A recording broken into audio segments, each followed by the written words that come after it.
ఈరోజు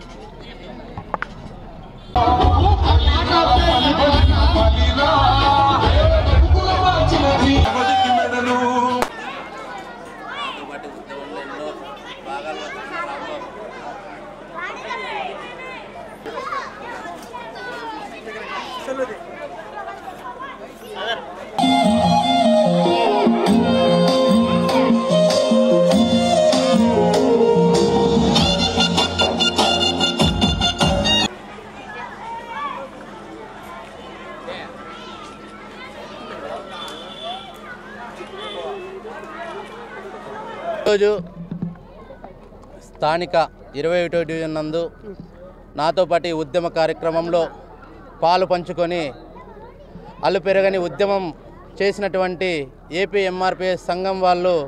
ఈరోజు చిరు సన్మానం నాకు చేయడం జరిగింది. భవిష్యత్తులో అనంత వెంకట్రామరెడ్డి అన్నగారు నాకు ఇచ్చిన బాధ్యతను రమేష్ గౌడ్ అన్నగారి ప్రోత్సాహంతో మరియు అనంతపురం జిల్లా వైసీపీ జిల్లా అధ్యక్షుడైనటువంటి పైలా నరసింహ గారని వాళ్ళ యొక్క నమ్మకాన్ని ఒమ్ము చేయనని, నా జాతి రక్త బంధువులకు ఎటువంటి సమస్య వచ్చినా ఆ సమస్యని ప్రభుత్వం దృష్టికి తీసుకెళ్ళి వాళ్ళ సమస్యలను పరిష్కరించే విధంగా చేస్తానని, జగనన్న అందించినటువంటి సంక్షేమం అభివృద్ధి ఫలాల్ని మరింత చురుగ్గా ప్రజల్లోకి తీసుకెళ్ళి నా జాతిని చైతన్యవంతం చేసి వచ్చే మే 13వ తారీఖున ఫ్యాన్ గుర్తుకే ఓటు వేయించి అనంతపురం శాసనసభ అధ్యక్షుడైనటువంటి అనంత వెంకట్రామరెడ్డి అన్నగారిని అత్యధిక మెజార్టీతో గెలిపించుకొని మరి ఇలాంటి సన్మాన కార్యక్రమాలు మరెన్నో ఈ ప్రజానీకంతో చేయించుకుంటానని అందరి తరపున మాట ఇస్తూ, రానున్న రోజుల్లో మంచి జరగాలంటే జగనన్న ప్రభుత్వమే రావాలని, సంక్షేమం అభివృద్ధి అందాలన్నా కూడా జగనన్న ప్రభుత్వమే ఉండాలని, ఎంఆర్పిఎస్ ఉద్యమంలో ఆనాటి నుంచి ఈనాటి వరకు విద్య కోసం, వైద్యం కోసం, ఉపాధి కోసం ఎన్నో అలుపెరగని ఉద్యమాలు చేశాం. గత 2019 నుంచి ఈ రోజు వరకు మా పేద బడుగు బలిగిన వర్గాలకు జగనన్న చేయూత ద్వారా అయితేనేమి, అమ్మ ఒడి ద్వారా అయితేనేమి, నాడు నేడు కింద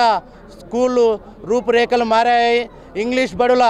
ధీటుగా ఈరోజు తెలుగు మీడియం స్కూళ్ళు, గవర్నమెంట్ స్కూళ్ళు పోటీ పడుతున్నాయంటే దానికి ముఖ్య కారణం జగనన్నే అని ఈ సందర్భంగా తెలియజేస్తూ, ప్రతి ఒక్కరికి, ప్రతి బడుగు బలిగిన వర్గాలకు ఈ సందర్భంగా తెలియజేస్తున్నాను. మే 13న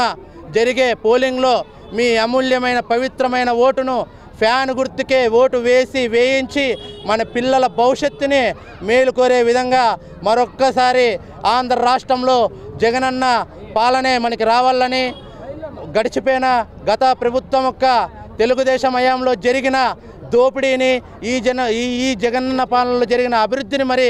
గుర్తు చేసుకొని మరి మే 13న ఫ్యాన్ గుర్తుకే ఓటు వేయాలని నా జాతి రక్త బంధువులందరికీ ఈ మేరకు పిలుపునిస్తున్నా.